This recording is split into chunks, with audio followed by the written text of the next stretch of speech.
সাংবাদিক মোস্তাফিজ আমিনকে প্রদান করে ভৈরব প্রেস ক্লাবের কমিটি গঠন। কিশোরগঞ্জের ভৈরব প্রেস ক্লাবের বর্তমান কমিটি ভেঙে দিয়ে আহ্বায়ক কমিটি গঠন করা হয়েছে। ওই কমিটিতে এনটিভির স্টাফ রিপোর্টার ও দৈনিক দেশ রূপান্তর প্রতিনিধি মোস্তাফিজ আমিনকে আহ্বায়ক করে 9 সদস্যের অন্তর্বর্তীকালীন কমিটি গঠন করা হয়। গতকাল শনিবার রাতে ভৈরব প্রেস ক্লাবের সভাকক্ষে সভাপতি অধ্যাপক শামসুজ্জামান বাচ্চুর সভাপতিত্বে ওই কমিটি গঠন করা হয়। ভৈরব প্রেস ক্লাবকে দলীয়করণ মুক্ত ও মাঠ পর্যায়ের গণমাধ্যম কর্মীদের দ্বারা পরিচালনা করার লক্ষ্যে রাজনৈতিক নেতৃবৃন্দ সহ সুধী সমাজের লোকজনের উপস্থিতিতে সদ্য সাবেক সভাপতি অধ্যাপক শামসুজ্জামান বাচ্চু কমিটি ভেঙে দিয়ে নিজেও পদত্যাগ করেন।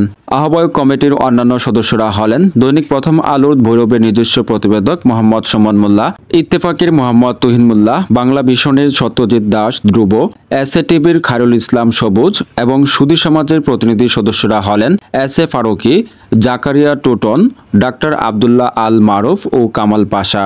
এ বিষয়ে জানতে চাইলে সাংবাদিক মোস্তাফিজ আমিন বলেন, প্রেস ক্লাব পরিচালনায় দীর্ঘদিনের একমুখ নীতি পরিহার করে রাজনৈতিক প্রভাবমুক্ত ও মাঠের সাংবাদিকদের অবাধ বিচরণ সহজতর করে একটি গ্রহণযোগ্য সংগঠনে রূপান্তর করতে আমরা কাজ করে যাব। এক্ষেত্রে তিনি সাংবাদিক সহ সকল ভৈরববাসীর সহযোগিতা কামনা করেছেন।